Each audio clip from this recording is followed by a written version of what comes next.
Indiana Sports Beat Radio, presented by Indy Moore Honda of Bloomington.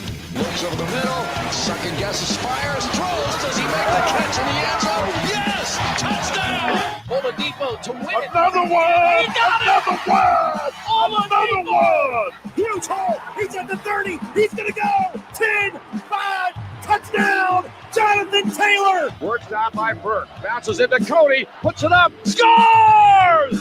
Now, from the Golf Club at Eagle Point Studios, here's your host, Jim Coyle. Hello, everybody. Welcome in on this Wednesday. We have made the halfway point, and it is the last day in studio until we go to Big Ten Media Days tomorrow up in Indianapolis. Thank goodness it's in Indianapolis and not Chicago. I'm grateful for that. I haven't really thought about how incredible that really is, but it sure beats driving for 3 hours. Happy hump day to you, Dwayne, hitting us up from down in the south. I think Evansville area. Hope everyone's doing well today. Looking forward to talking to Indiana's newest commitment, Philip Dunham, as they land another Florida kid, a safety, as the Florida pipeline continues for Tom Allen and the Hoosiers. The U.S. women's national team had a 44-game winning streak go by the wayside. They lose 3-0 to Sweden. How about the Bucks? Basically sweeping the Suns after being down 2-0. That was a series that looked dead in the water after 2 games. Dead in the water. And Giannis Antetokounmpo leads the Bucks back to a resounding NBA championship. We'll talk about that. Looking forward to talking to Mr. Bob Kravitz, who will be joining us as well. We'll see what else we can scare up. As tomorrow we head into up to Indianapolis to go to Big Ten Media Days. We'll be coming to you from the floor of Lucas Oil Stadium for the next 2 days up there. We'll have Tom Allen on tomorrow. We'll have some players on. Jeff Brom from Purdue. We'll see what all we can get done. But definitely going to have it's the start of football. It's the official kickoff. So looking forward to that. Along with that, I saw that Mr. Football Candidates talk of that in the Star. We'll wait to do a lot of that tomorrow with this is Kyle and Rip's day. He couldn't join us today, so normally we'd be talking to him about that. But how about they've got a group this year. I mean, you got Taven Jackson, Omar Cooper, Brady Allen, Carson Clark, Caden Curry. You talk about a varied group. Quarterback has not won Mr. Football since 2018. You got a defensive lineman in there. You've got a wideout in there, a couple of quarterbacks. It's going to be a different season. Hope everyone's doing well.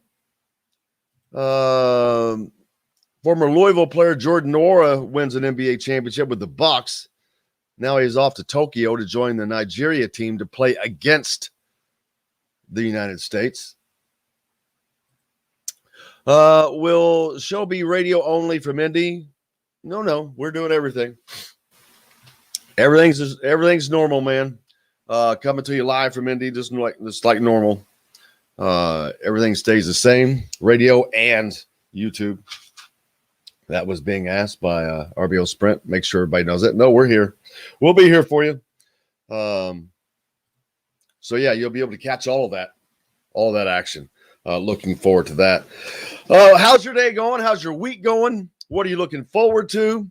I know everyone thinks we got basketball coming up this weekend. There are 2 events in Indianapolis.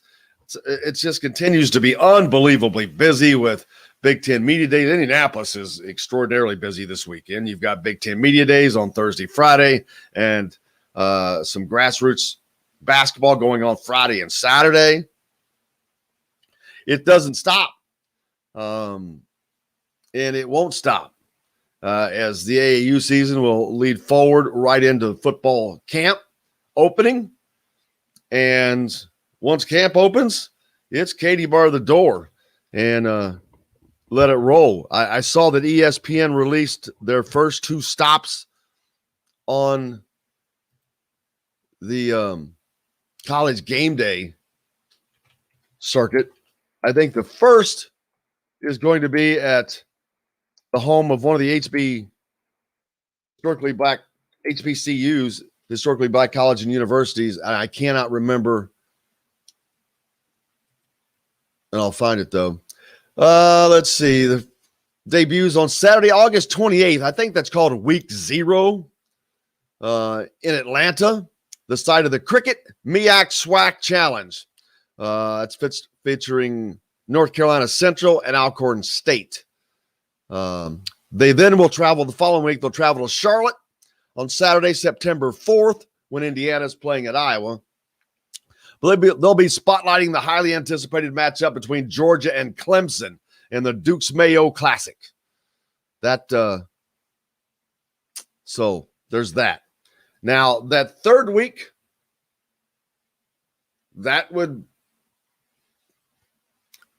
Indiana is going to be tough to get a college game day. Here's why. They play on Fox. And ESPN does not care about promoting games on Fox. Or if they're on the Big Ten Network, which is owned by Fox. So there's part of the reason why you're not going to see, unless you're Ohio State,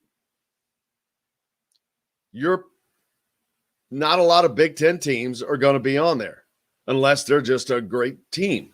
ESPN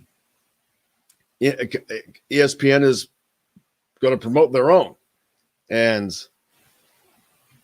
that's an issue. Now, if Indiana and Ohio State are undefeated when they collide, that's going to be hard to pass up for ESPN. I don't care. The Cincinnati game, you would think would be a great game, but it's a noon game. And since it's at home for Indiana, that's a Fox game. So I doubt that that's going to be a likely scenario. We'll see how that turns out.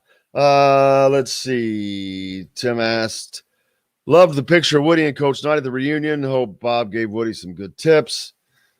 Michael Niehaus from Evansville. Cardinals pulled the Reds last night versus the Cubs. Oh, man. I didn't even look to see what the Reds did. But I feel for you, Michael. But thanks for checking in, man. We appreciate you down there. We're on radio down in Evansville on the Ref 97.7. Michigan selling football jerseys with players' names. Sure hope Indiana gets this going ASAP. Well, that's interesting. We'll certainly see. I can't imagine not, but now you've got to, for every player they're selling a jersey of, they've got to keep track of all of that. Before, when you were selling 50 jerseys, they didn't have to do anything different. Now selling 50, 85, 100 different jerseys, you've got 100 different people you've got to siphon money to. Well, actually, it probably goes to smaller groups that are representing those players, but it's still, this is going to create more work. That's very interesting. Very interesting. I would expect that to happen. But of course, a Michigan football jersey still is going to have a lot more sway because it's not about today's jerseys. It's about yesterday's jerseys. Those are the ones that are probably going to sell much better. But yeah, that'll be an interesting thing. Yes, it doesn't matter. Tim asks, he assumes the players get a cuff meets jersey sold even if the school's selling him. Well, absolutely. If they have their name on it. Absolutely. Because the school, I do not believe the school no longer has the right to use. Well, that's a tricky subject. Do they relinquish that when they sign up for a scholarship in the past, or not relinquish, but give Indiana the right to also sell? I'm sure that's something that will have to be worked out, but boy, it just brings in more questions. Is that how that's going to work? So they got to deal with every single person. Holy cow. That's a lot to open up, man. That's a lot to deal with, but that's where we are. JB, new face. Love to see that. Did you see Nick Saban and Bryce Young approaching $1 million endorsements? I'm not shocked. Alabama, that was my biggest fear. And Alabama is already a monster in football. And I don't have proof to say that their teams like that were cheating already. Have I been told by coaches in the industry that they are out and out cheating? You're damn right. The SEC has been known to cheat. Now they don't have to cheat, buddy. They've already got their machine was already rolling underground. All they're going to do is bring that thing up and let it fly. I don't see how this doesn't give them even more of an advantage. I don't know. But yes, that is absolutely nuts. And I don't know if it's good. I just don't. Making money, there's nothing wrong with making money. And it's not about the kid making money, but if they're that good, then they should be at the NFL. It's nuts. Bryce Young has not even played yet for Bama. How about that? Yeah, we'll talk more about that. That'd be great to bring up with Bob Kravitz. RBO Sprint says it's all about the logo rights, I'm sure. Well, that goes back to there's going to be all kinds of stuff involved in that. But that $1 million thing is just mind-boggling. Hey, we got to take a break. We're back with more. Who are we coming back with, John? I can't even remember. Bob Kravitz up next, early, right after this. We'll be right back to the Golf Club at Eagle Point Studios for more Indiana Sports Beat Radio with Jim Coyle, presented by Andy Moore Honda of Bloomington. Hey, Hoosier fans, whether you're looking for... That is nuts.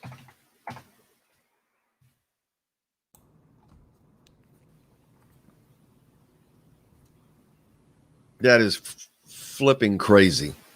Yeah, I don't understand. I mean, I understand, but it's it's hard to wrap your mind around right now since we're still at the beginning of all of this.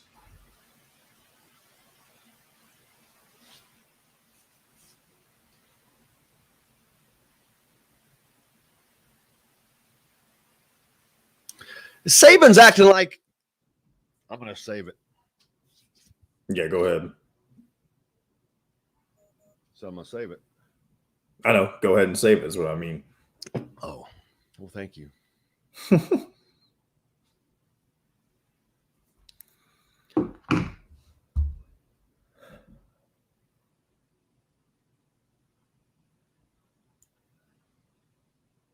was a pretty solid first segment, honestly, without a guest. Well, I'm not completely inept, I guess.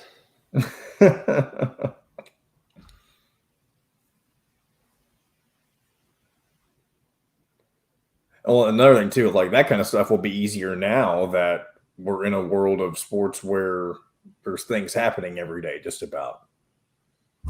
What kind of thing? Like, just there's always something to talk about. Is what I mean. Roberto, How goes it, man? it's going great. Thank you for changing up the time. We got to do a 10 o'clock thing with the Colts today. Anytime, my friend. Appreciate Are you it. going? Oh, you probably won't be at media days at all, will you? No, I'll be there Friday. No. Friday is Indiana and Purdue, so I will most certainly be there. Did you see this? And I'm going to bring this up. Alabama's Bryce Young just Seven named. figure. He played a freaking down, not a snap.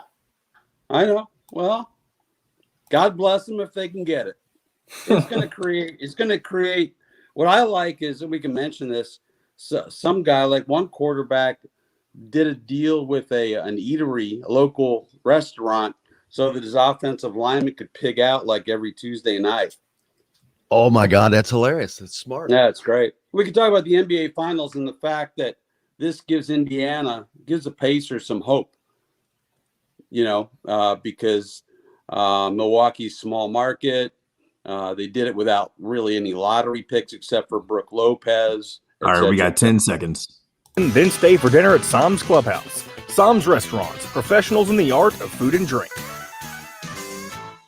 This segment is brought to you by Sam's Family of Restaurants. Fresh, local, family. Now back to the Golf Club at Eagle Point Studios for more Indiana Sports Beat Radio with Jim Coyle, presented by Andy Moore Honda of Bloomington. Here's Jim Coyle. Welcome back on this Wednesday, joined now by the incomparable Bob Kravitz from The Athletic. Robert, how are you, sir? I'm fabulous. Just coming off vacation, so I'm relaxed and I'm ready to go. Did you get any golf in? I played one time, but it was inland New Jersey was about 95 degrees, about 95% humidity. So we decided to just play once. We didn't play our usual twice. That was fine. Yeah, that's all I can. A lot of time down the beach. That sounds fun. I have never spent any time in New Jersey other than Teterboro Airport, or the airport, not Teterboro, but the flying into the airport. Newark. Yeah, that would be part of New Jersey. Yeah. The NBA, man, the Bucks, after an 0-2 start, basically sweep the Suns to win the NBA championship. After that 0-2 start, that series looked like it was done, dead in the water. Milwaukee looked dead in the water, but quite the change. Well, I really do think the fact that the fans were allowed back in the arenas in full numbers made a really big difference in this series. If they had gone back to an empty arena down 2-0, I think we might have had a little bit of a different outcome. But having said that, we were talking about it off the air a little bit. I think if you're an Indiana Pacers fan, you have to be emboldened by what you saw. Because, look, Milwaukee is a small market, Midwestern, humble, flyover type market. And I think it's like I don't know what number TV market it is. I think it's in the 40s. And if you're Indiana, you got to look at that and say, you know what, maybe it's possible. Now, I think that the super teams are going to rule the roost in the next couple of years. I think this is kind of an aberration. But, you look at the Milwaukee Bucks, they only have one lottery pick, and that's Brooke Lopez, for crying out loud. Giannis was picked 15th. Chris Middleton, I believe, was a second rounder. Drew Holiday was a late first round or mid first round pick. So I think it's doable. Now, the question is, and this is something I'm going to write about shortly, will Herb Simon spend the money? He's 86 years old. He wants a championship before, he passes on. And, the Milwaukee Bucks had the 6th highest payroll in the NBA. And that's because they spent a lot of money on Drew Holiday and, of course, Giannis and Chris Middleton. So will the ownership be willing to make those kinds of investments in order for the Pacers to get to that level. And I don't know the answer to that just yet, but I know the Pacers are going to be very aggressive. Got a fan there, and Shay thinks Bob Kravitz is great. Well, thank So do you, we. Shay. I much appreciate that. So do we. I noticed in the Olympics, the women's team 44-game winning streak went by the wayside in a 3-0 loss to Sweden to start the Olympics. Not the start they're looking for, I'm certain. Well, I'll tell you what, I couldn't sleep last night. I woke up around 4 or 5 o'clock, and I'm looking at my phone, which drives my wife crazy. And I'm seeing, oh, my God, U.S. women's team is getting smoked by Sweden, and it's the end of the world. And this is very, very strange. You know, and you look at the men's basketball team and the way they've struggled. Now they've got some people coming in like Devin Booker and some other guys are headed over to Tokyo right now, but I don't know what to make of that. I mean, the women's soccer has been so utterly dominant for the last number of Olympiads. It's hard to imagine them losing like this, but it's happening, and this is going to be a very compelling Olympics, I think. Mike DeCourcy, a big soccer fan. Pete says the kid get Troy. He wonders what Mike would say if he was able to stay up till 3. Bob was up at 3. We'll have to remind him of that. But yeah, it's going to be interesting to see how that goes. The Olympics period, as this continues to go forward. We talked about this the other day with some athletes are just not vaccinated, which I'm shocked. It blows me away that you would put yourself in a position, but it's still this. I think it's this youth thing that they think they're going to be okay. And I don't get it. You're putting yourself into a petri dish of this stuff, and why anyone would go unvaccinated is crazy. But I can't believe the numbers that of non-vaccinated people that are going to be there. Do you wear I asked these people, do you wear your seatbelt? Well, yeah, you wear your seatbelt. You wear your seatbelt for the common good. Do you do it to save yourself? You do it maybe to save other people, but mostly yourself.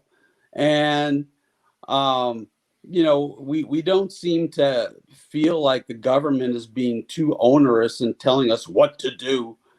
For Christ's sake, we do all kinds of things in this country for the common good. Why wouldn't you have taken the polio vaccine? I can't imagine that back when the polio vaccine came along, that there was like 40 to 50% of the country saying, well, I don't know. Do I really need this? It's absurd. And it makes me angry because, somebody was a Cole Beasley said, whatever happened to God's will? Well, God, if you're a religious person, gave man the brain power to come up with fixes, with vaccines for these types of deadly pandemics. Maybe that was God's will. Okay. So take the damn vaccine. And look, I think the Indianapolis Colts may ultimately be upended by the fact that they are one of the lowest teams in the NFL in terms of vaccination percentage. You remember that game against Tennessee? They were missing a couple of guys, but specifically Danico Autry and DeForest Buckner, right? And both those guys are out for COVID or COVID protocols. And they lost that game, and that ended up being among one of the games that made the difference between playing at home and playing in Buffalo in the postseason. So I just think it's irresponsible. I don't want to get on a soapbox, but I already am, I guess. But I agree with you. It's irresponsible. It's selfish. I look at athletes, they'll do anything to win. Anything. They'll take, if they got to take opiates to deal with the pain after a game, between games, they'll take whatever they need to do. They'll sleep in oxygenated tents. Whatever they have to do, they'll do. And yet this basic shot in the arm, they won't do for whatever reasons that I just find it unfathomable, Jim. Just unfathomable. I agree, and it blows my mind and that they would put themselves in a position for that. But now you look forward to, say, Indiana, who is requiring their students, and the judge has said that it supports Indiana. So that would lead you to believe that Indiana athletics should be in a good position because they're going to be required unless they can get around it. Big difference between colleges and pros, but not every college is like this. Not every college has put that rule out there. A lot of the Southern schools won't. No, Purdue is not requiring it. Mitch Daniels is not requiring it. I believe I read a story that 60 some odd % are vaccinated. But again, you talk about a petri dish. I would not want to be in a college atmosphere and not be vaccinated. It makes absolutely no sense to me. Now, I'm in a different situation. I'm 61 years old. I'm coming off a quadruple bypass a year ago. So when this thing became available, I ran. I mean, I sped my way to the clinic to get it done. And now I think a lot of young people feel that they are impervious to anything. They feel like they're going to last. They're going to live forever. They don't think this is going to affect them. And by God, it does. It's going to. And these are still scary times. You see what the Delta variant numbers are around the country, around the world. We see what's going on in Tokyo. Let's get it together, people, and do something for the common good. The Olympics, do you think that's going to – are we going to be able to get through the Olympics or – I think we're going to get through them. I think there's going to be a lot of issues.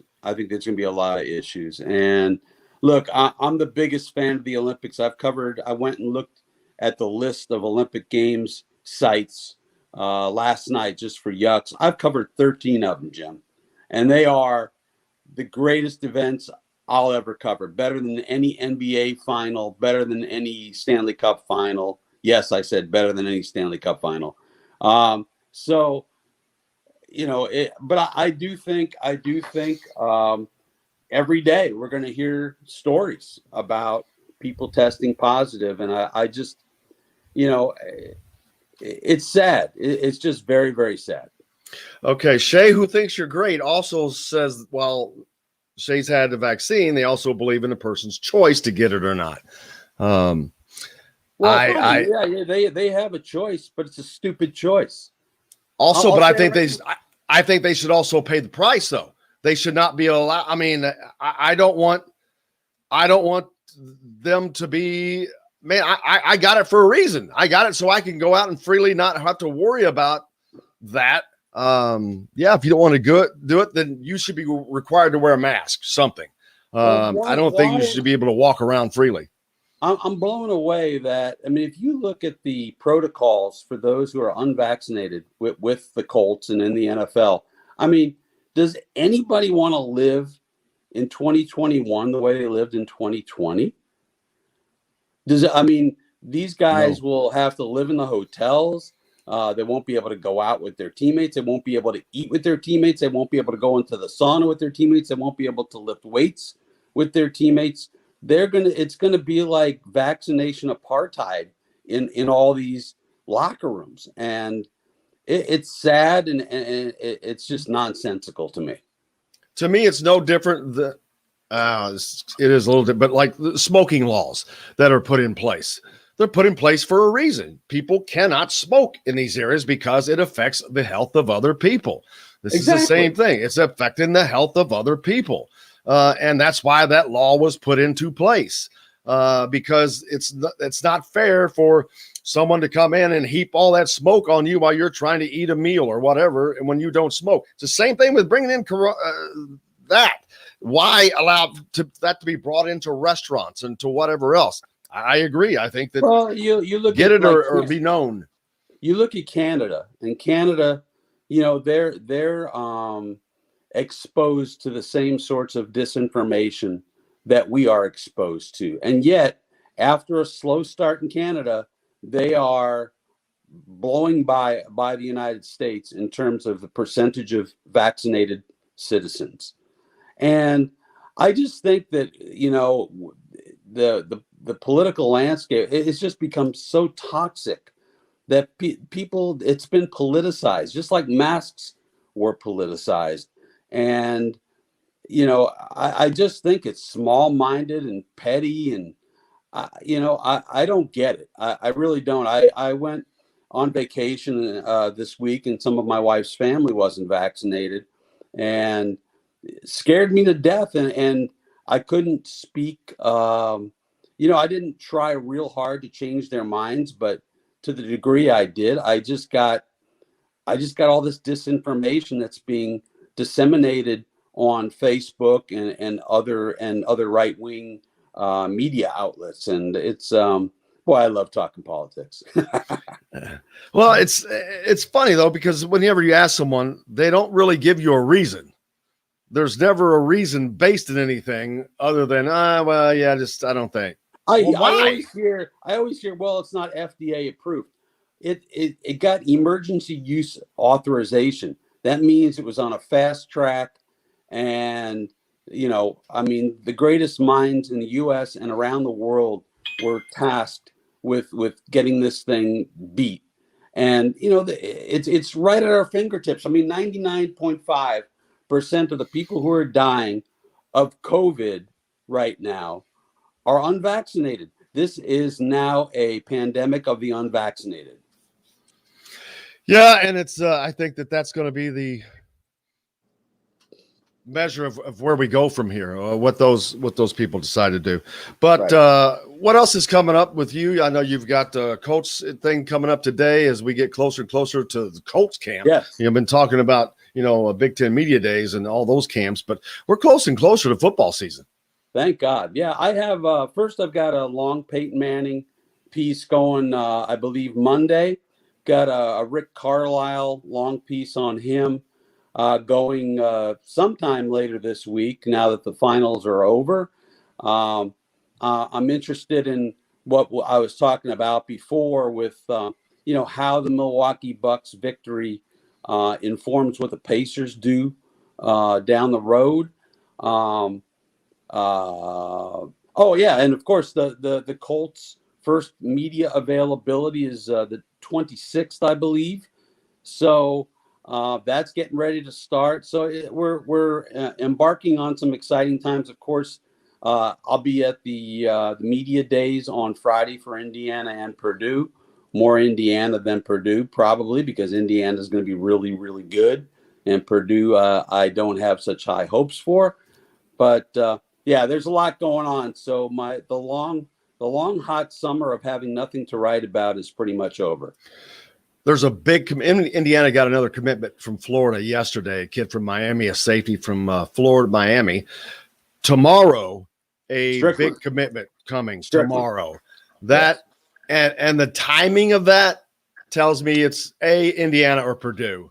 Mm-hmm. I don't think if it was Stanford, he's going to be doing that at the start of the Big Ten Media Days. So I'm thinking Indiana, Purdue, and I just like you just said, Indiana, I think they've got it going. I think they're in a great, great position to land him. We'll see what happens, but I think they're in an absolute great position. And if they do, that is going to continue this recruiting trend that has probably surpassed last year. I mean, they're getting 4-star after 4-star now. Is it fair to say this is the best recruiting class that Indiana has ever had in football? It sure seems pretty solid. That closely. It's pretty damn good. It is. It's because it has such a myriad. It's hard to tell because you forget who's a transfer, who's this and that, all the different guys coming in. But as far as recruiting, because they're approaching a top 20 recruiting class. Right. Nobody has ever talked about Indiana being a top 20 recruiting class. Oh, you didn't talk about Indiana being top 20 in the Big Ten. No, they got something going there, and it's really special, and I'm so looking forward to Friday and especially this football season because over the years I haven't had a lot of good reasons to cover Indiana football. I'll do it here and there. I'll do a bucket game, but now there's real, genuine interest in Indiana football, and I think my readers want to read more about Indiana football, and that's a great thing. We haven't had that around here since the Bill Mallory days. Yep, and the schedule that's coming up, it's incredible. You had Cincinnati on that. You've got a home game with Ohio State starting out at Iowa. It's going to could be a just tremendous season. Looking forward to how it turns out. Bob, what do you have? Well, we've got that covered, so we'll let you get out of here. I know you got to get on to the Colts. We appreciate you, brother. Have fun with those guys. All right, man. Take care of yourself. See you on Friday. All right. Sounds good. Thank you, sir. The great Bob Kravitz joining us from The Athletic. We will see him on Friday up at Big Ten Media Days as that continues. Grateful for him to join us, and we'll be back with more right after this. We'll be right back to the Golf Club at Eagle Point Studios for more Indiana Sports Beat Radio with Jim Coyle, presented by Andy Moore Honda of Bloomington. Whether you're looking for a relaxing... Okay. Your commenters were having a field day during that. Oh, well, everybody has their opinion, and that's cool. I know.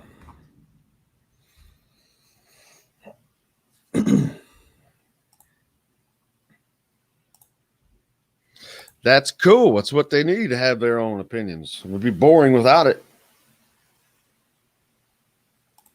I still sure wish I had someone else. I thought you were going to take Kravitz for 2 segments. Well, he just needs to get out of here. He's got something at 10. Gotcha.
All right, I'm going to bring us back in.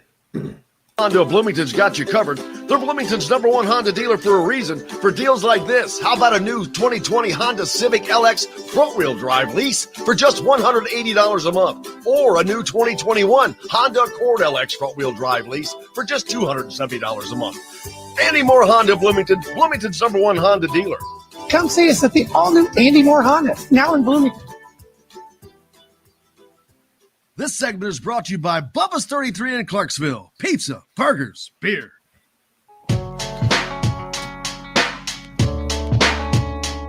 Now back to the Golf Club at Eagle Point Studios for more Indiana Sports Beat Radio with Jim Coyle, presented by Andy Moore Honda of Bloomington.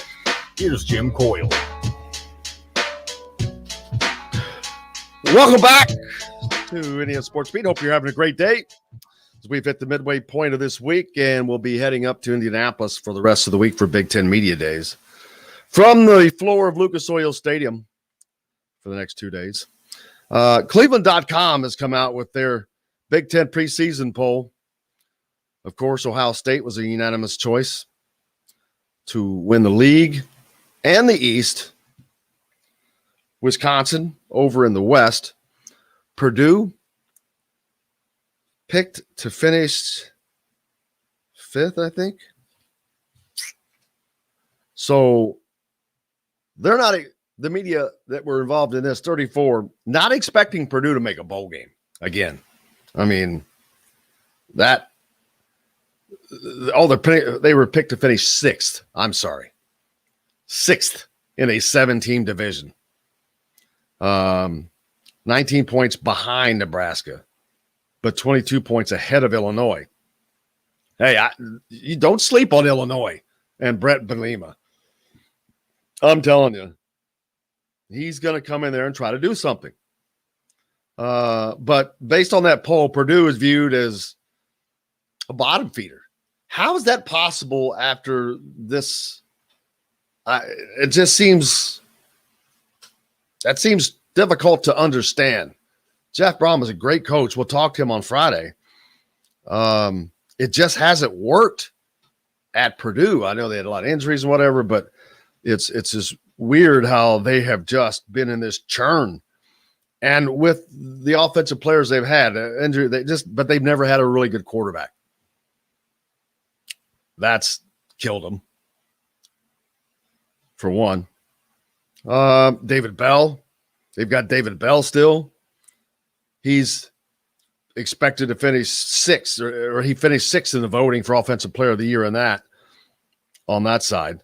On the divisional side, on the West, Wisconsin, like I said, Iowa picked to finish 2nd, Indiana's opening opponent, then Northwestern, then Minnesota, Nebraska, Purdue, and Illinois. On the East side, of course, Ohio State picked to finish 1st with 34 of 34 first-place votes. Then it was Penn State, then Indiana, then Michigan, Maryland, Rutgers, Michigan State. I would not be surprised to see Rutgers finish above Maryland. Michigan's going to be an enigma this year. I don't know what they're going to do. I can't imagine they would fall farther. But who knows? We'll see. They picked, of course, Ohio State to play Wisconsin in the championship game, as that has been the case for a while. But the media has only picked the league champion three times out of the last 10 years, and it's been the last 3 years. So easy to pick Ohio State in the last 3 seasons. Let's see. Pete says, hey, I saw day 1 talking schedule media day, but couldn't locate day 2. Asking when Tom Allen is on. And then, of course, RBL Sprit. Tom will be speaking at 11:45. He's going to be on with us right at the top when we start. Did I not mention that? Coach Allen will be with us that Friday morning. And then I think we're going to have a player or two. Then Jeff Brom at 9:40 from Purdue. Talk about this.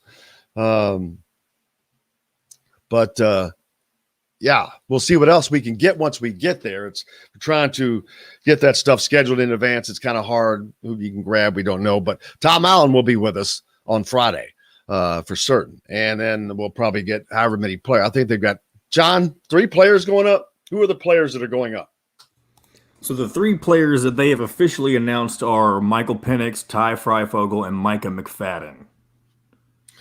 We will definitely try to get all of those guys on Friday as well. So hopefully we should be able to do that. That shouldn't be an issue. But the first hour is, we've got Tom Allen, Jeff Brom, whatever players we can get in there. So it's busy. And then we still have, I think, Matt Taylor, Kristen Ari. Man, it's going to be busy. Busy. Then Thursday will be up there, but there's the other side of coaches. I don't have the order pulled up. It's not a complete East-West thing. They don't do that in its entirety. As a matter of fact, Jim Harbaugh speaks on Thursday. but I think that's because they purposely separated Ohio State and Michigan. They're not there on the same day, which is ironic. You would think that you would want to separate the East-West, but no, it's keeping those guys separate. Kind of having two headliners, keeping those headliners up there.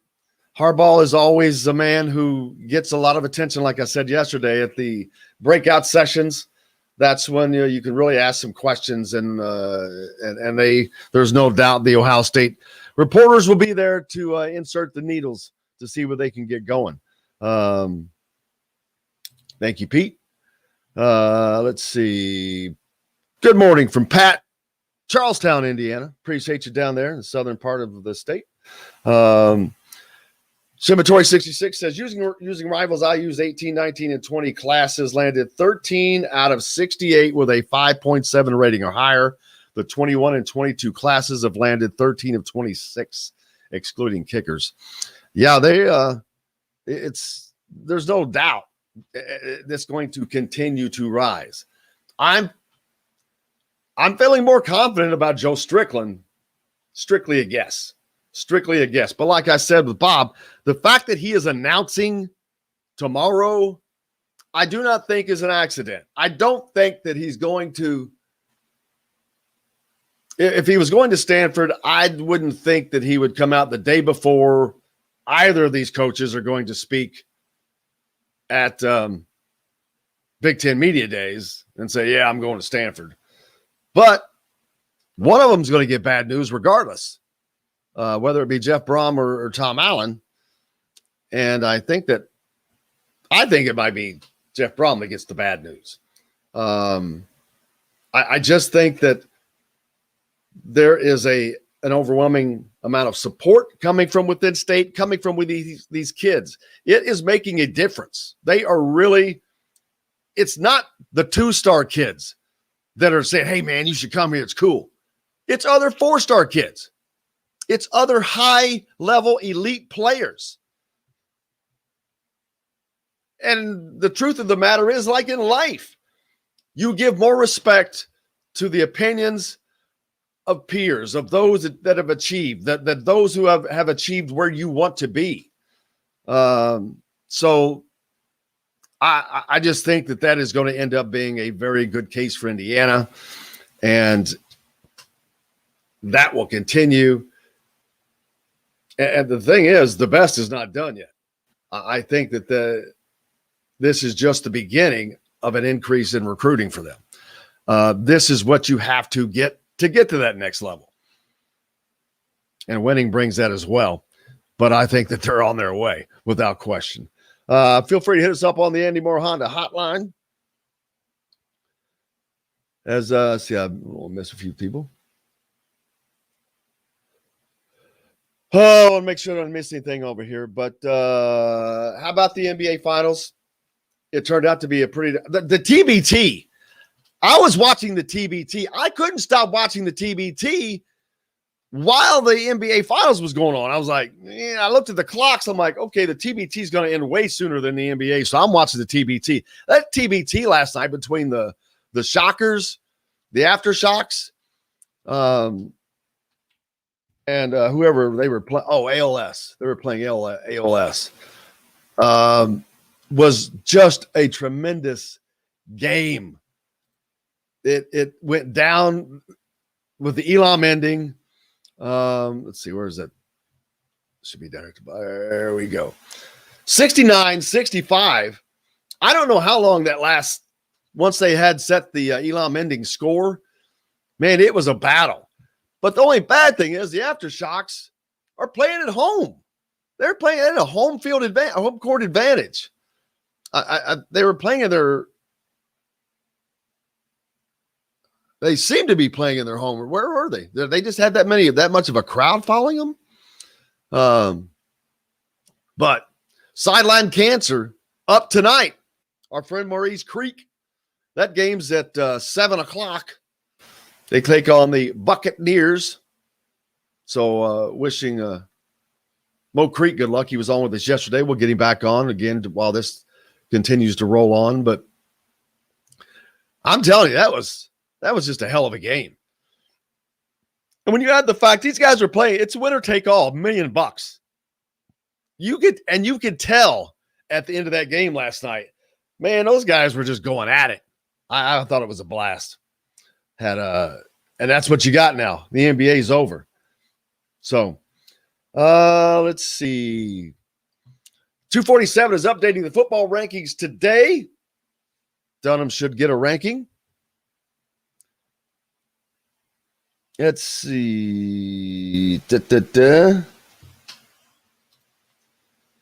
3-star commit from Miami yesterday may move up to a 4-star with the new commitments. We'll see. I don't know about that. Yeah, that it doesn't, and all that stuff doesn't. At this point, I'm not sure that he's going to get a bump, but we'll see about that. But it doesn't matter. I'm going to go through now and see how many Florida players Indiana has. They were already leading the Big Ten with like 26, and I don't know where that stands currently. But, and I don't want to forget, we got some sound from Thad Mott, I believe, John, right? Yes, sir, we do. What's this on? Honestly, you sent it to me. I think it's about his health and stuff like that. So, well, I think it's talking about everything, the team and all that. Let's hear from what Thad Mata had to say. I'm excited for him. I think I think he's in a good spot right now. He's back in the game, I guess you can say. So. I'm excited for him. We'll see what happens with, whether he coaches again. But, for him, the position that he's in, it allows him to be around the game more. And I know he's doing well. His family's doing well. His girls are in school. So he's doing great. That's actually Joe Diebler talking about Thad Mata. He's having fun just being down at Indiana. Someone had sent me that from over at another outlet. But, from the Ohio side. But, Thad enjoying being here. I think his girls go to Butler, if that's, I believe. But, the summer rolling on. The AAU season continues this weekend. There are 2 events in Indiana. The Peach Jam continues. Make sure you go to thehoosier.com for complete coverage of that all weekend, as Alec Lasley will be out and about. We'll also got guys all over. We've got rivals down there. So that information will be coming out constantly. Coaches checking these guys out as the tournament starts for the Peach Jam. We'll see how that goes. So we've got the Peach Jam tournament going on this week. The TBT continues. Media days, 2 days. And then what does that make us? 3 weeks from Indiana playing in the Bahamas? I mean, I'm just guessing. Is that even that far away? August 10th through 13th, thereabouts. So basketball games 3 weeks away. Are you kidding me? It's here. I mean, it's not coming. It's here. So get ready for it. I know a lot of people are ready for that. See, there was something else I wanted to look. Oh, yeah. A lot of guys been named to these for football, been named to these preseason watch lists. That's huge. Indiana is the only team besides Ohio State with multiple guys. Are you kidding me? Do you have any clue what that says about the talent on this team? How many 5-stars were recruited to Indiana? None. So you want to talk about developing talent? You're one of only 2 teams in America with multiple players on the highest awards list. Just to clarify, it's in the Big Ten, not in all of college football, in the Big Ten. In Big Ten. Thank you very much. Because this was a Big Ten thing. The only 2 teams in the Big Ten. It's not Wisconsin. It's not Iowa. It's not Michigan. It's not Penn State. It's Indiana. And every one of those schools that I just mentioned had had 5 stars, have 5 stars on their roster. Indiana 0. Talent development. That is incredible. That is incredible talent development. And that tells players, you get developed here, man. You can become somebody. The guys that have the chips on their shoulders, even the guys that are 5 stars that need to be developed, they see that, wow, you get developed there. You get better. It matters. It makes a big difference. We got to take a break. When we come back, Philip Dunham, Indiana's newest commit from Miami, is going to join us. Looking forward to talking to him. We'll be back with that right after this. We'll be right back to the Golf Club at Eagle Point Studios for more Indiana Sports Beat Radio with Jim Coyle, presented by Andy Moore Honda of Bloomington. Hey, Hoosier fans, whether you're... Hey, Jim, if you want, I've sent him 2 texts, one with the link, but he hasn't responded to me in either one. You may want to say something yourself as well, just in case he is wary, I guess. Sleeping? Hope not. Did he know? Oh, he knew what time he was coming on, I'm sure.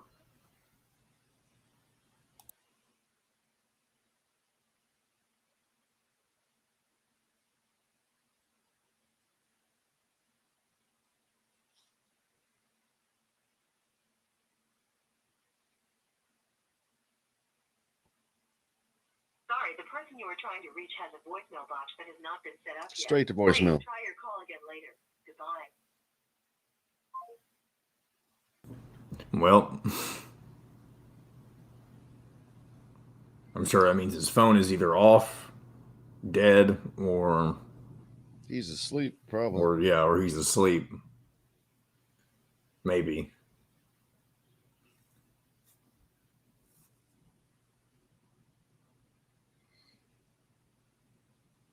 Let's start working on a backup.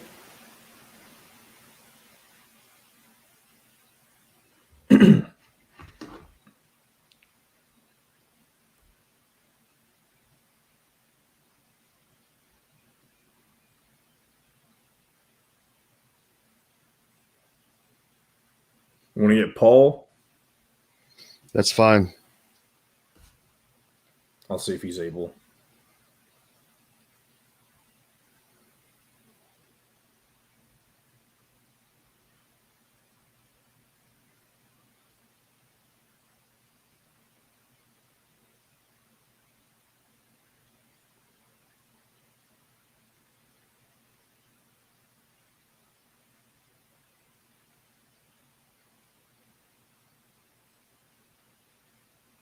All right, I'll see. I'll let you know what he responds to me. Who was that from? Good nobody. Okay.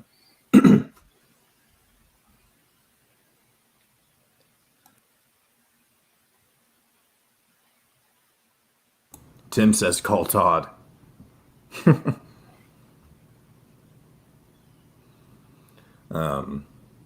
We got about 20 seconds, so I'll go ahead and bring us back in, and we'll figure something out. Wings, tender steaks, and seafood. Som's Ale House in Carmel and on 86th Street in Indy have a long list of craft beers and all of the right foods to go with. Plan a day on the links at Eagle Point in Bloomington, then stay for dinner at Som's Clubhouse. Som's Restaurants, professionals in the art of food and drink. Today's guest is brought to you by Reynolds Family Dentistry of Sellersburg. You need $1 million smile for those championship photos, and that's exactly what you'll get with Reynolds Family Dentistry.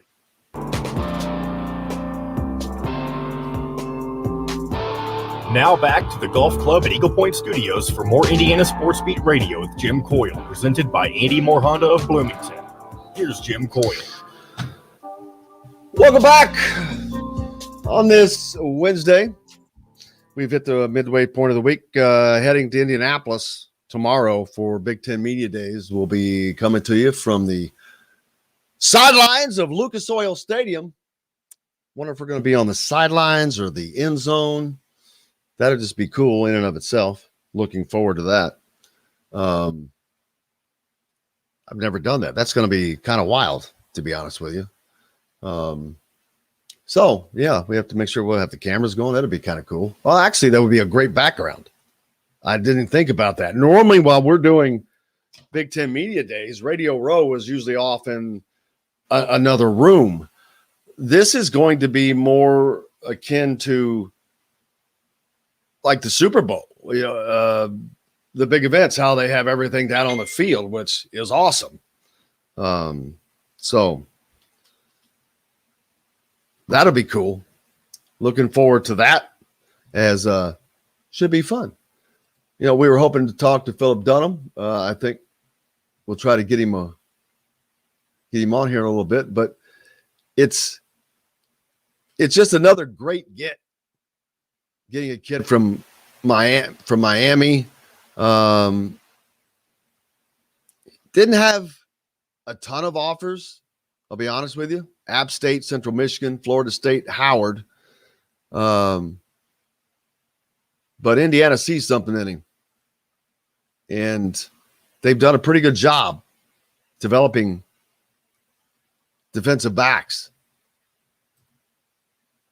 So I trust that they a lot of people think that they pulled a sleeper, and they do a good job of that. I just finished talking about that.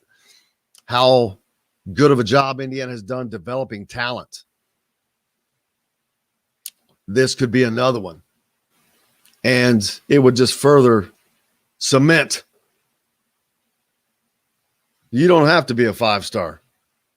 There's only so many 5 stars, to be honest with you. And at the end of the day, that's not what wins games. But it certainly helps build up the rosters. What are you looking forward to most? To the Big Ten Media Days, what do the fans look for out of that?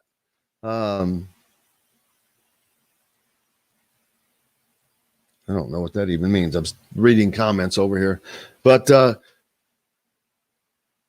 don't know the fans even. Big Ten Media Days are just it's an opportunity for the media to get all those guys in one at one time. It's kind of a kickoff to get attention for the conference. That's why you see them spread out, not done at the same days. They purposely do that so everyone gets their attention. The Big Ten, of course, will get theirs this weekend.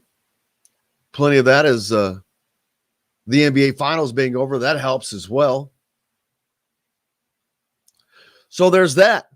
Indiana is going to get the opportunity this year to probably play on television more than they have in the past. Not that they haven't been on there enough, and a lot of their games have been highly rated because they played very well.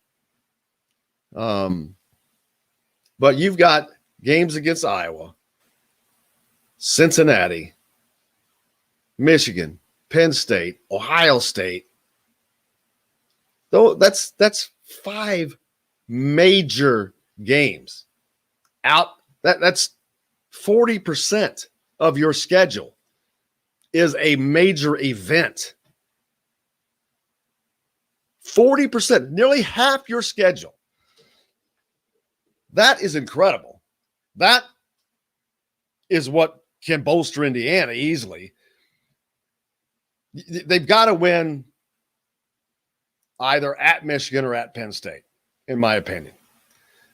And to me, the easier route there is going to be Michigan. Michigan's just not going to be as good. Penn State's going to be a competitor this year. They're in that top 3 mix with Indiana and Ohio State.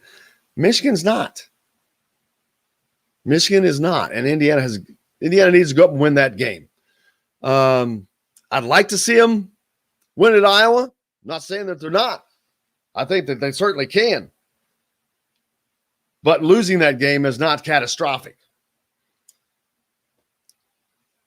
They need to go to Michigan and win. If you're going to take the next step, that you beat them, now you got to beat them on the road. And I know that sounds like, oh, it never satisfies. You got to keep moving the bar up. You have to keep raising the bar. And that is the next level. You've got to go on the road and beat. The Nebraska win was nice, but Nebraska's Michigan beating. They haven't won at Michigan since 1967. Keep knocking those things away. That's what they have to continue to do. Excuse me. But I think they go to Michigan and win, although it is going to be very, very difficult. You're going to have 110,000 people there. They can go to Iowa and win without question. And that's going to be a rowdy, raucous environment. We saw last year they can go to Penn State and win, or 2 years ago they can go to Penn State and win. But doing it is another thing.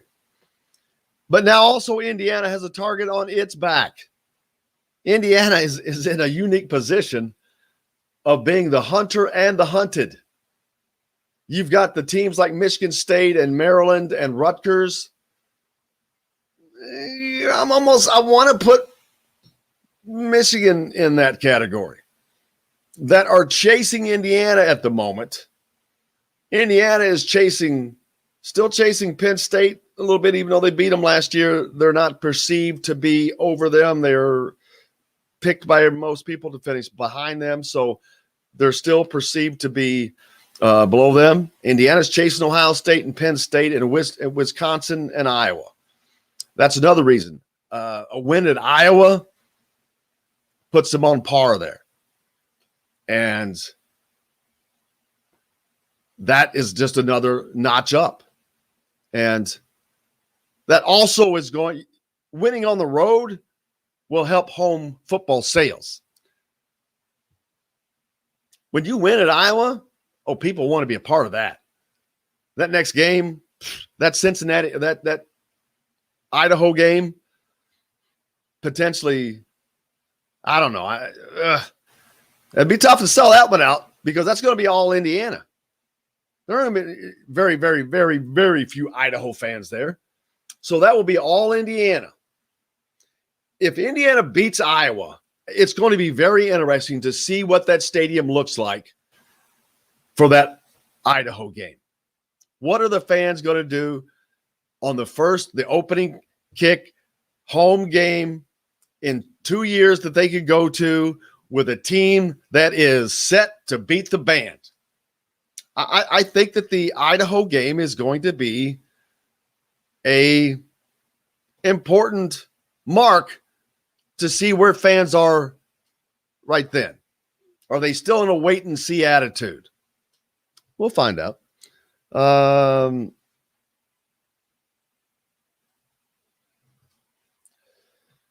lot of basketball going on this weekend. Like I said, make sure you follow the Hoosier.com. Alec Lasley, we'll have him on this week, trying to weld all that stuff in with football media days. A little difficult. Maybe I should have had him on. May have to get him on tomorrow. May have to get Alec on Thursday so we can get that out of the way with all the basketball that's coming up. Football that's coming up. There's just so much. We want to make sure we try to bring it all to you. Let's see. And then John, I want to make sure I didn't miss anything. What else we got there? Oh, well, one thing we can go over, one thing we talked about doing last week is talking about the biggest splashes in NIL so far. I know we were talking about NIL at the beginning of the show. Well, there's no bigger splash than a kid that's going to make 7 figures. Well, let me top that for you real quick. So, and I know we talked about this in off the air one time, but Master P's son, Hersey Miller, he's going to be a freshman at Tennessee State playing basketball. He is set to sign a $2 million deal with a company called Web Apps America. Yeah, but you know what? That's crap. All that is somebody that knows somebody that went out and got a deal for a kid who's playing where? At Tennessee State. I'm sorry, where? And I believe that's an HBCU. I'm going to assume that's in Tennessee is all I'm going to say is. So I want somebody to tell me how that money is going to be recouped. Yeah, who exactly is going to be watching Tennessee State basketball? My point, nobody. That money's not being recouped. So to me, that is disingenuous. That is not a legitimate deal. It's almost more of a donation because it says Miller will be a brand ambassador for the tech company who's committed to supporting HBCU. Yeah, you can call it whatever you want, but it is not what this was about. This is a legal way of funneling money Well, here's another interesting one. We were talking about the. Go ahead. Because again, I asked, how is that money going to be recouped? It's not. No. So there's no way that money can be seen as marketing money, as advertising money, as anything else. There's no network broadcasting Tennessee State basketball. I understand. We all understand. That's why I'm being facetious. That's my point in asking, how is the money going to be recouped? It's not. I don't know. It's not. I'm being facetious, John. I understand. I understand that you're being facetious. But, well, that's why you don't answer a rhetorical question. There is no answer to a rhetorical question. That's why it's rhetorical. So the point is, how many times is this going to happen at a school like this where under the radar, this is the problems. I mean, is it a problem though? Is it a problem that he's getting $2 million? Well, I guess not. But unless you perceive it as throwing money away, it just depends on what who cares? Actually. Yeah, who cares? I guess it's not your money. But I can't imagine. I want to know the reasoning. There's no reason for this deal, is my point. And I want to know what their reasoning is. They're not getting anything. What are they getting for it? The only person who's benefiting is who's getting this money. Any of these other deals, okay, well, the restaurant, Nebraska, they benefit. They got all these players coming there. Their names got out everywhere. I still don't know who it is that you just talked about with Percy Son's kid. Master P, and his name is Hersey Miller. No, I'm talking about the people who given him the money. Oh, it's Web Apps America. Who the hell is that? What is some that? Sort of web tech company that is committed to supporting HBCU leaders. And so this kid's son is a leader in HBCUs? I would say the only thing that he has going for him in terms of recognition is the fact that he's the son of Master P. Exactly. If you want to actually get recognition at an HBCU school, donate that money and let them name a gym after you. So they're saying the name of your company every time they say the name of that gym, because at least you're getting something. They're not getting anything with a kid playing on a team that nobody knows, that nobody sees, and everybody's going to hear about. That's my point. So I don't understand why it's just crazy. Now, this Alabama kid, that's different. He's playing at Alabama. He's going to be on national television, getting his name talked about all the time. This deal's going to get talked about all the time. Once it comes out, the fact that Nick Saban hasn't announced who it is makes you curious. Wondering who that is. As the Knowles come back in. Yeah, the NIL is crazy, but Clarksville, Tennessee. Well, it's in Clarksville, Tennessee. Oh, Tennessee State. Oh, I know exactly where that is. See, that's a little bitty old town. It's a little bitty old school. I don't know that I agree with this. I've heard a lot of people say this, that NIL is going to cause turmoil within teams. I disagree, because it's no different than playing time. You're sitting on the bench. You're not getting the minutes that Joe's getting. Well, you're not going to get the money that Joe's getting. So that's an easy thing to me. I disagree that it shouldn't. That would just be petty jealousy. And if you're a petty jealousy person, then you got to go. But I mean, I understand how it could, because you're still dealing with kids and immature minds, but it shouldn't. These kids are becoming more and more businesslike, actually. They're becoming very businesslike. They're looking at it from a business standpoint, and that can be good and bad. It It can be good from the standpoint it makes them think in a more mature manner, but it's bad because they're looking at college basketball as a business now and not a college sport. So that's another thing too. Kind of how is this going to affect these kids in the classroom with all of this money that they're making? Well, a good question, but all these kids aren't making all this money. We're talking about a couple right now. So let's keep that in perspective. We're talking about a couple, but if they want to make that money, that's another thing it should be tied to. If you're a student athlete and you sign a name, image, likeness deal, you have to maintain XY GPA. You can't be saying you're a student, and if you're going to be one of these one-year guys that certain schools used to have in basketball that would not even go to class the entire second semester because they knew where they were headed to the NBA draft. If you're going to have a name, image, likeness deal, I think it should be tied to academics. You have to go to class. Well, what's crazy is that they're supposed to be going to class anyway. Well, I understand. We all know that's that. That's what makes it even more difficult is that that's already a rule in place. So why should they have to reiterate that with NIL? They're going to have to. I understand that. But it's one of those things that it's a way of using it. Yes. It's just a way of using it.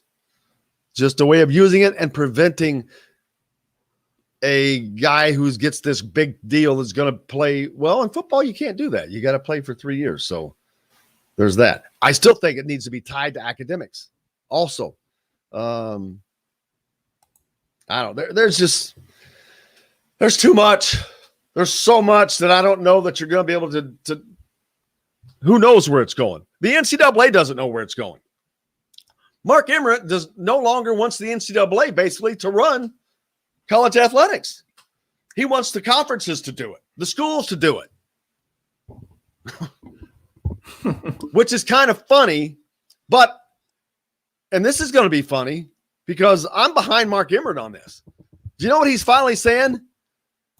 Hey, you dumbasses that have been paying me to be your speaking board for all these years, taking all these hits, being called Muppet Mark by people, goofy radio people, when it's actually been me just being your face, which he is. He's been the face of these school presidents who have made all these stupid decisions, who didn't want these things to happen.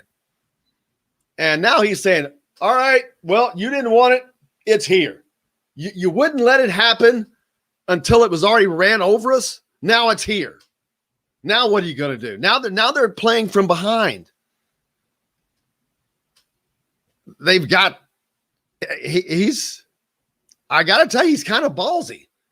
He's paid by them millions of dollars, just got him a new contract, so he's set. So he's like, yeah. So what will the NCAA do? Just run the basketball tournament or just run the championships? I'm sure that's what they would like to do. Then that's going to leave the policing of name, image, likeness on conferences and schools. The NCAA can't do it. They've been unable to police the NCAA without that in place. They're still behind in this FBI investigation horribly. Do you think that there's not going to be a plethora of things come up from this? Absolutely. There's no way in hell that they can keep up with it. I don't know that they know what they're going to do, where they're going. But they do know one thing. They have to keep the machine going because the machine pays. It is a slot machine. They've got to keep it going. They've got to keep college basketball going. That's where the NCAA is mainly considered or concerned because they're no longer involved with football, basically. Correct? College football championship, it's its own deal. Yes, I'm pretty sure that's it's not like they have an NCAA committee. They have a college football playoff committee. It's a separate entity. Yeah, the NCAA has washed their hands of NIL. Well, again, yeah, they have, but and I blame it on the schools. I blame this on the schools. But I don't know what Mark Emmert was telling these guys all these years. Just hold pat. Just stay firm. Just stay firm. I don't know what he was saying to them. Maybe it is his fault. I don't know. I'd like to know. Never will. Glenn thinks the NCAA will run all other sports. Here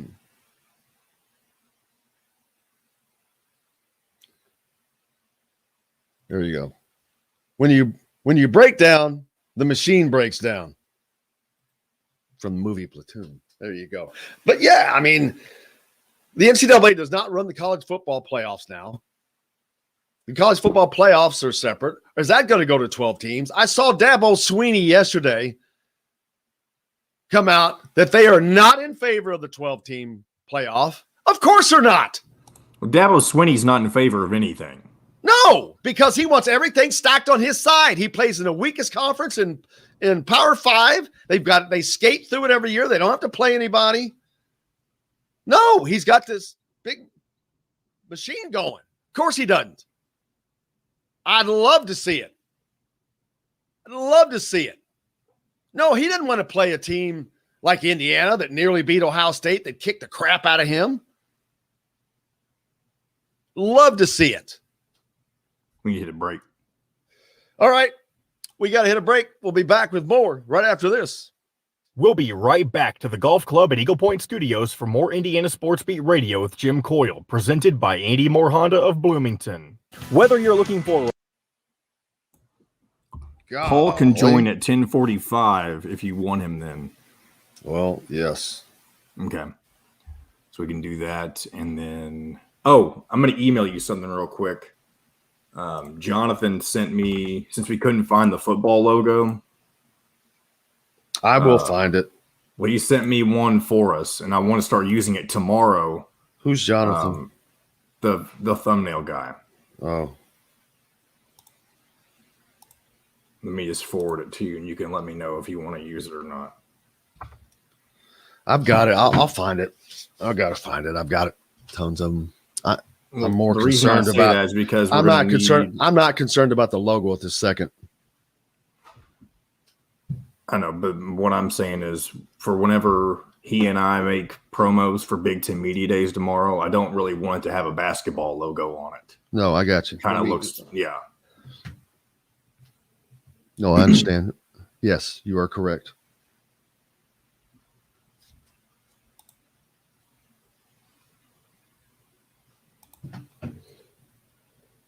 Shoo.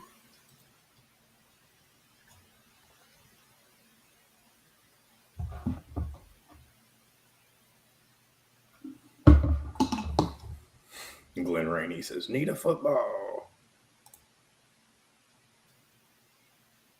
Yeah, I gotta find that. I tried looking for it on my files in case I already had it, but I couldn't find it on anything. Yeah, I've got it. I'll have to pull it up. It's probably on my laptop.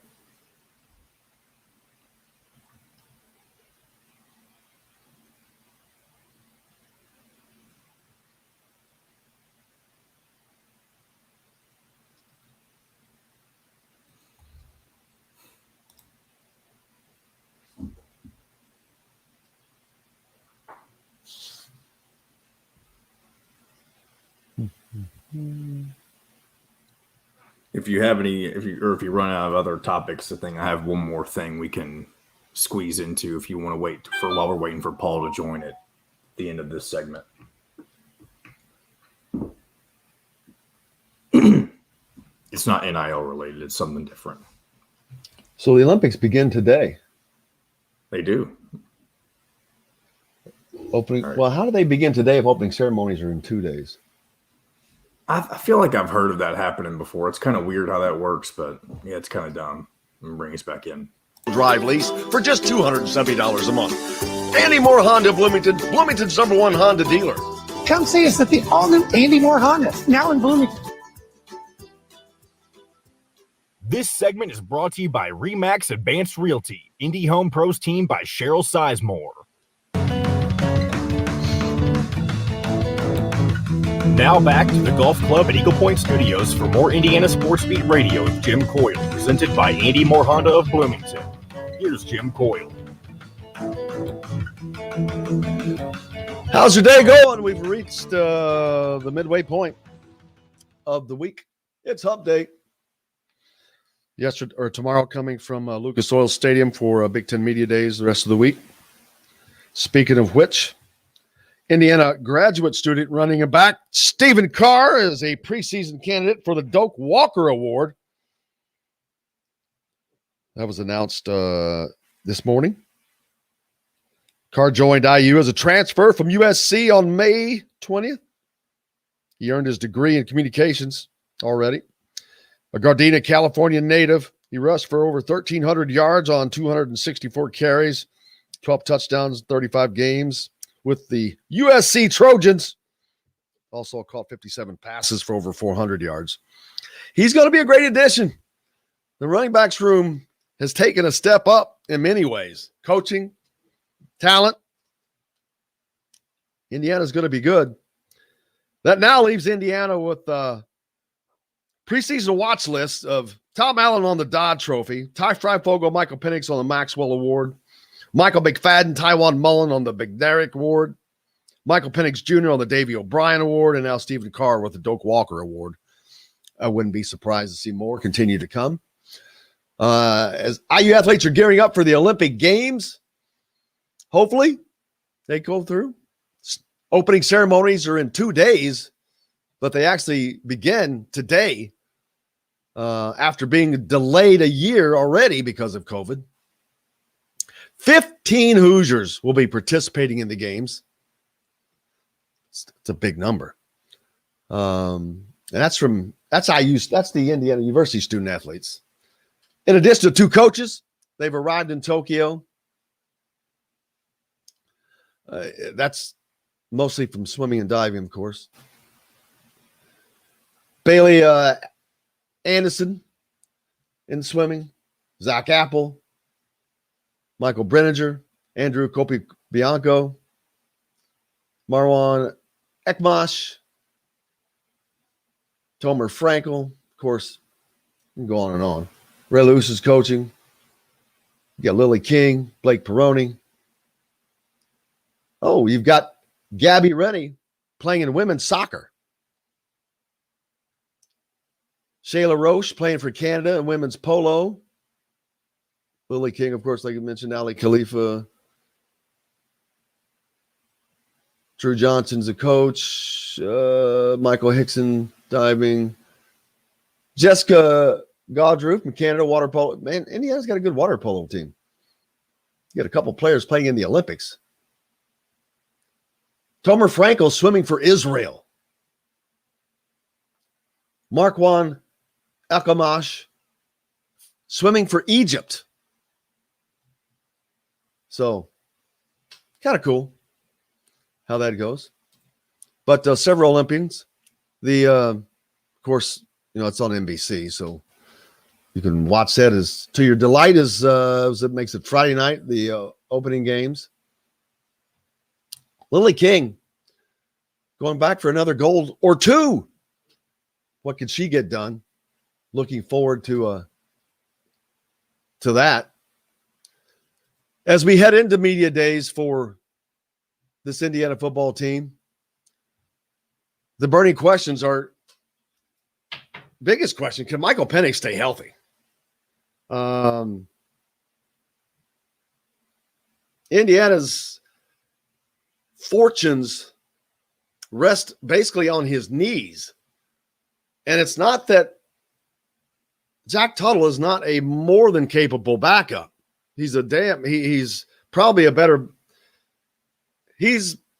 quarterback than a lot of teams have in the Big Ten. But let's be honest, he's not quite Michael Penix. It's not a slight against Jack Tuttle. He's a great quarterback. Michael Penix is just Michael Penix Jr. He just has this freaky arm. He makes great passes, great reads, and defenses fear him. They fear that arm. But one thing they won't fear is him running. that's got to be a problem. I would think that every defense is going to be coming after him and knowing that he's not going to be tucking and running. Well, thinking that at least. Because if he does that, well, it's going to be a lot of breath holding. A lot of breath holding. How could you've got a new defensive coordinator? You've got a lot of new coaches, especially when you have a change at coordinator. Kane Womack, of course, moved on, but you've got Charlton Warren in now. From the SEC, wealth of talent. I think the running backs coach is going to make an unbelievable difference. Mr. McCullough is going to bring experience from Super Bowl winning teams. To win a Super Bowl, it's almost military precision. NFL teams, I would say like no other sport, is almost military precision. And I think that he'll bring a lot of that, which will be very impactful. I think having him on this staff is going to be an unbelievable help to Tom Allen in his growth as a head coach. Having worked in the NFL, having worked under Coach Reed in Kansas City, a championship level team, a championship level coach, a greatly experienced coach, that is going to help Tom Allen immensely. And I think Tom Allen knows that. Tom Allen has been smart enough from early on to start putting the right people around him. And he's done a hell of a job of that. Glenn asked a great question. What's Indiana's win-loss predictions for the season in football? Throw them out there, folks. I've got 9-3. Not because I don't think that they can't win those other 3 games. I do. But do you think Indiana's going to go unbeaten? Really? Can they? There's not a team on their schedule they can't beat. But to go unbeaten? Well, how often does Ohio State go unbeaten? How often does any other team go unbeaten? That's how difficult it is. And that's not living in the Big Ten East. So to go unbeaten, you would have to have the most unbelievable amount of luck on your side, everything go your way. And I've got 9-3. Regular season. You've got too many tough road games. You've got to go to Iowa. You've got to go to Michigan. You've got to go to Penn State. You got to play Cincinnati and Ohio State at home. As I said earlier, that's 40% of your schedule.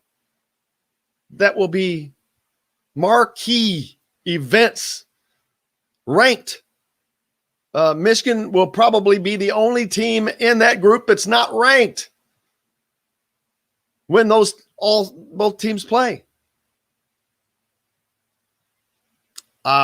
This will probably be the most amount of games Indiana has ever played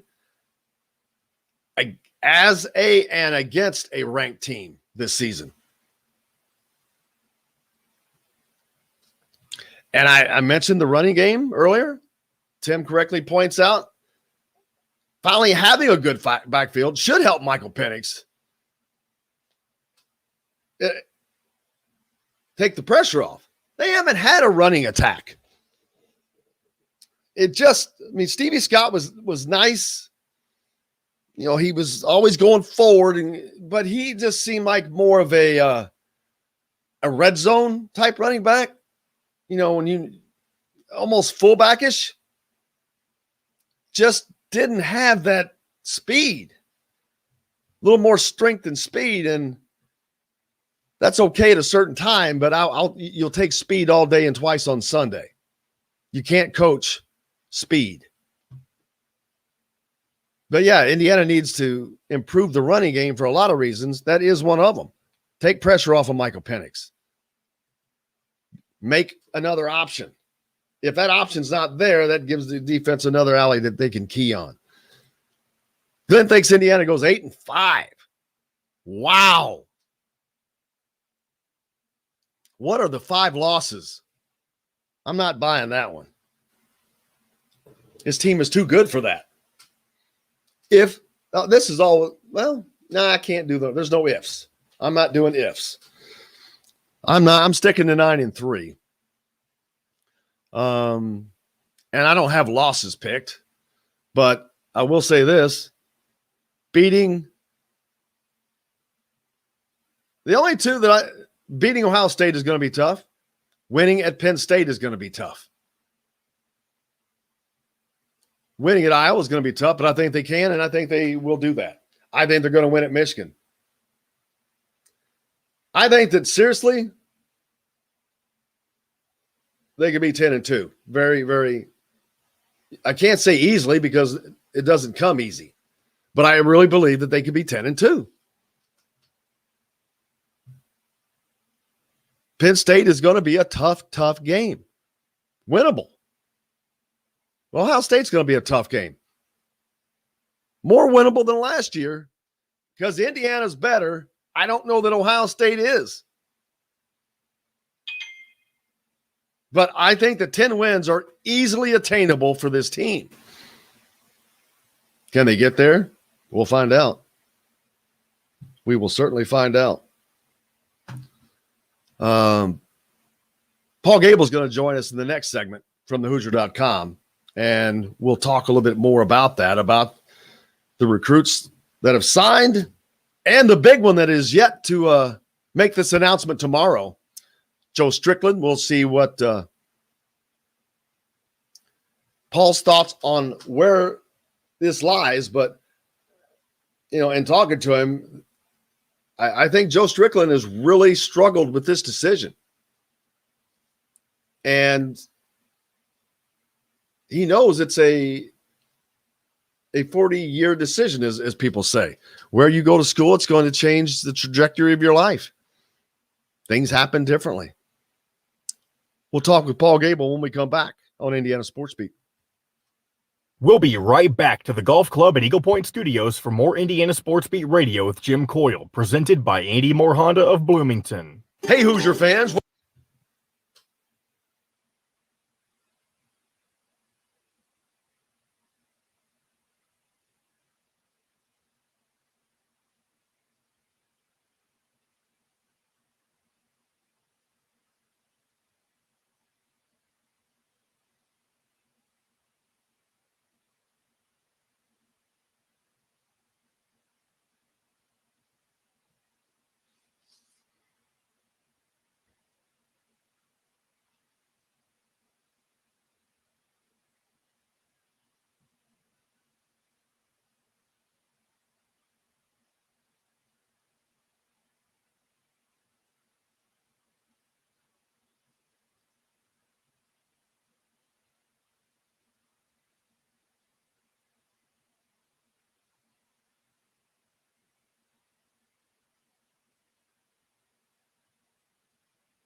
What's up, man? What's up? How are you? Oh, just going crazy. I hear that.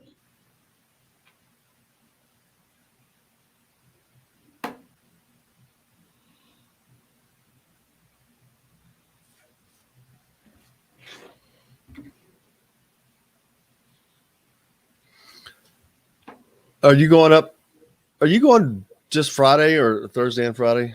I'm going to try to get up there tomorrow, at least for the coaches, and a little bit of Warren, and then I'll be there all day Friday from the time it opens till the time it closes.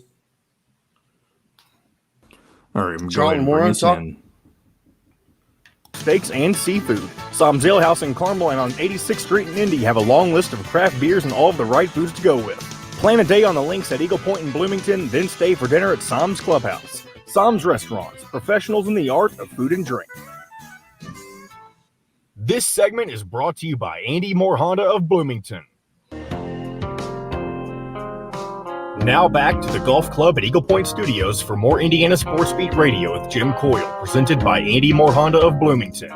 Here's Jim Coyle. Welcome back. Indiana Sports Beat Radio here on this Wednesday. Paul Gable joining us from thehoosier.com. And Indiana's got plenty of information going in there as another recruit, Paul, from the state of Florida goes down. This one, not a big surprise. The safety, Philip Dunham. Yeah, you're absolutely right. And now it puts Indiana at 20th in the Rivals Class of 22 rankings. Which is crazy.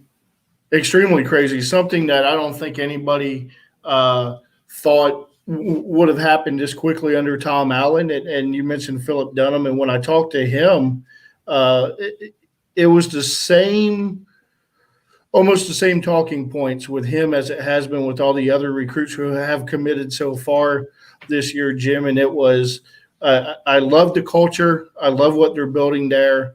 And I can't wait to get on campus and bring a Big Ten championship home to Bloomington. And those are amazing things.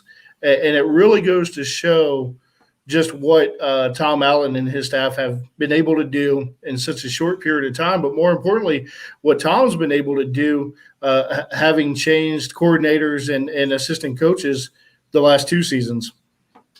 Yeah, that always makes it tough. But to get through that and to continue to rise, man, that's mark of an experienced head coach. And Tom Allen is not that, but he has learned quickly. I mentioned earlier, I think that having McCullough on his staff is going to do a lot of things besides add talent to the team. It is going to bring a wealth of experience, coaching experience, having coached under Coach Reed in Kansas City, and that's going to be a great benefit to Indiana, to Tom Allen as well. Yeah, definitely. You mentioned his time in Kansas City with Andy Reid and the one season he spent at Southern Cal, but it's also a guy who is already familiar with Indiana and the Big Ten, knows what it takes to produce quality running backs. And I wouldn't be surprised if you see him kind of have his voice in Nick Sheridan's ear a little bit and Tom Allen's ear, and they open up that playbook a little bit. We'll never know the true extent of just how much COVID impacted last season, especially when it comes to the offensive line and the running game a little bit. But I would imagine it'll look a lot different this season than last.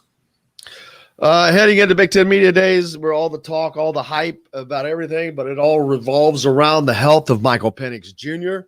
and him staying healthy. I think that that's one of the reasons why people are still hesitant to put Indiana ahead of Penn State in the Big Ten East. Because he has not shown that ability to be able to make it through a season yet. And I think that's the only question for the Hoosiers, because there's not a team on their schedule that they cannot beat. But that doesn't mean a lot. You've got to go on the road. This is a season that's going to be different. There will be 80,000 fans at Iowa. There will be 110,000 fans in Michigan. There will be, 100,000 fans at Beaver Stadium at Penn State. So that's going to make a huge difference. And you have to play in those situations. But as I said, there's not a team there that Indiana cannot beat. It's keeping guys healthy. It's the depth that they have added. We've talked about that along the way as it continues, because it doesn't matter. There will be injuries. That's the sport of football every year. How you manage to get through that, and how this Indiana team has managed to get through that this season. Right. And the big thing is you can't have injuries to the wrong guys. You can't have Michael Penix go down again. And Penix has looked very good in the 2 videos that have been released in as many weeks. And I don't know if it's somebody in Michael's camp or somebody in IU's camp, but those have been sent out for a reason. And it's not just, hey, look at Michael Penix. He's out throwing the ball. There is an intent there. And I say that based on the edits that were sent out. Michael Penix throwing the deep ball to DJ Matthews inside Memorial Stadium, and then Michael Penix rolling out and testing that twice now surgically repaired knee at the Manning Passing Academy. Those are sent out for a reason. Those are sent out to make a statement. And this IU team will go as far as Michael Penix it can take them and is able to be healthy enough to take them. You mentioned the tough road games, and Iowa's going to be tough. At Michigan will be tough. One would have to expect Penn State will bounce back this season, and that'll probably be a whiteout game. But along those lines, Cincinnati on September 18th will be at home.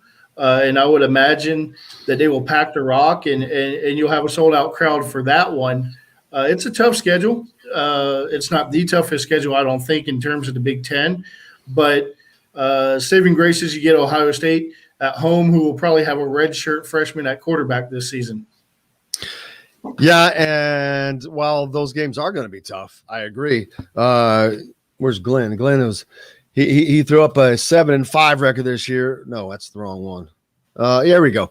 I think Indiana beats Cincinnati, although they did give Georgia a run in the Peach Bowl.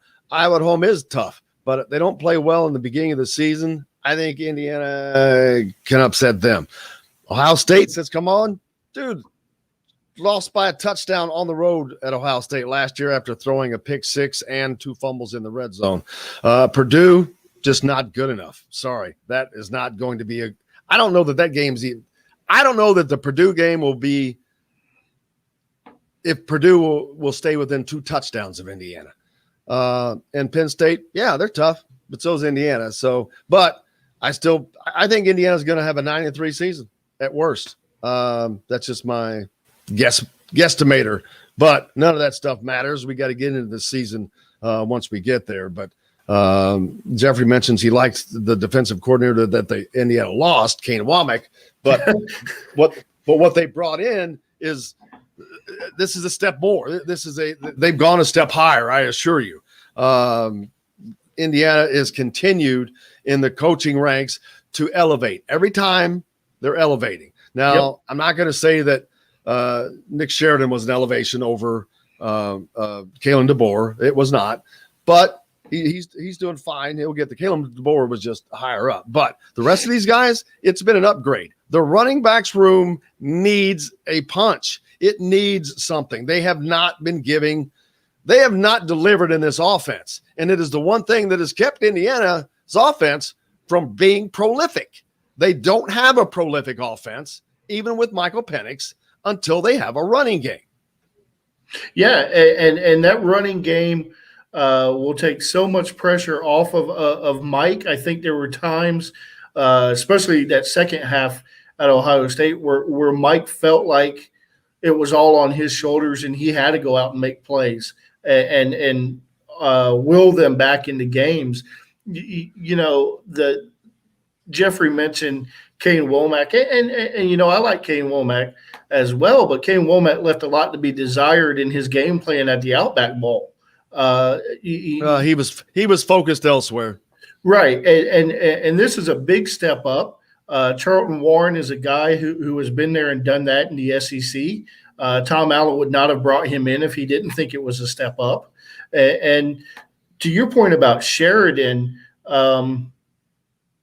I think time will tell whether that is a step up or not. I think he was really hamstrung a lot with the fact that the offensive linemen and that running game were so limited in what they could do under COVID ramifications last year. But that offense better look a lot better this season, and they better establish a push up front, and they better establish a running game. Well, offensive line, it starts right there because you have to have protection for the quarterback to keep him healthy, and you've got to open the holes to spring the backs. So depth and experience on the offensive line, although they have both at that position this year. Yeah, they do. And Jeff's asking why I laughed at his last statement. I'm not sure if that was the Kane Womack statement or all the games that you ran through that he talked about will be tough. Purdue will be tough for a half. Purdue's a rival, and that's at their place. And they will probably have a great chance to play the role of spoiler. And depending on how their season goes, Braun may or may not be on the hot seat at that one. And we'll see what happens there. Penn State's always tough. Especially on the road because it's Penn State. But, here's the thing that we know about IU and we know about Tom Allen is no longer are they hoping to knock off the Penn States and the Michigans and the Michigan States. They've done all that. They expect so being on the road in Happy Valley, while it'll be, a sold-out crowd, probably a whiteout, it shouldn't shake this team. This team should not be nervous or scared to play those teams anymore because they've beaten those teams with the exception of Ohio State under Tom Allen. Yeah, and that is the difference between continuing this program in a upward trajectory, even though you're in the Big Ten East. There's not a tougher place to take a team that has zero tradition, zero anything, and do what they've done. We've been through that, but to continue to do it when you have a Michigan trying to get back into that, when you're doing it against a Michigan State, against a Penn State, it's going to be fun to watch. There are going to be opportunities for Indiana this year to take that step forward, but losing a game is not necessarily a negative. Losing on the road at Iowa, losing on the road at Penn State, but I think losing on the road at Michigan is the one thing that I don't think is allowable this year. I don't think Michigan is strong enough of a team. I think that Indiana is better, and Indiana has to show they're better. They have to grow up and show up and win that game. That's the one game I'm going to put pressure on them to win. They need to win at Michigan. Oh, no doubt. You've had close calls in the past, and then the game's gotten out of hand. That is the game that if you're circling a game as a must-win for Indiana, it's got to be that one. You're absolutely right. And Tom Allen talked to you and I about that Iowa game, and it's the most important game because it's the next game, and people expect them to contend with Wisconsin to win the West, but it's not going to be the end of the world if they go out and they come back to Bloomington 0-1. The thing though is you can't let that one then turn into 2 or 3. And find yourself sitting at 1-2, 3 games into the season. This is a team that has talent back, has its quarterback back, has a lot of pieces on the defensive side back, has upgraded at some positions through the portal. And you're absolutely right. They need to take the next step, and the next step is to go up to the Big House, knock off Michigan. And then you've got to win a bowl game this season, regardless of where you go. Speaking of Big House and all that, Zach Carpenter from Indiana rated by Rivals as the number 7 lineman transfer. So you talk about adding depth. There you go. There's one right there from the Big House. So we'll look forward to it. Coming up at Big Ten Media Days, what are you working on for the Hoosier.com?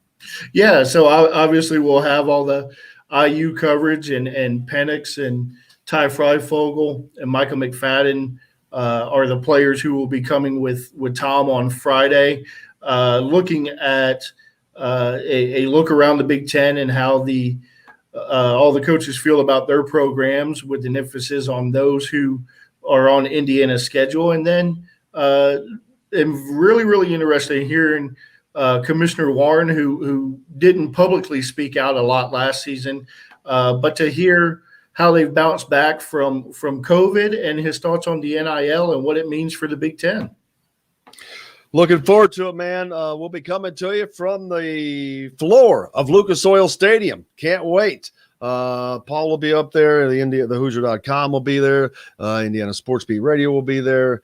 Complete coverage. We'll be back here tomorrow to do it again.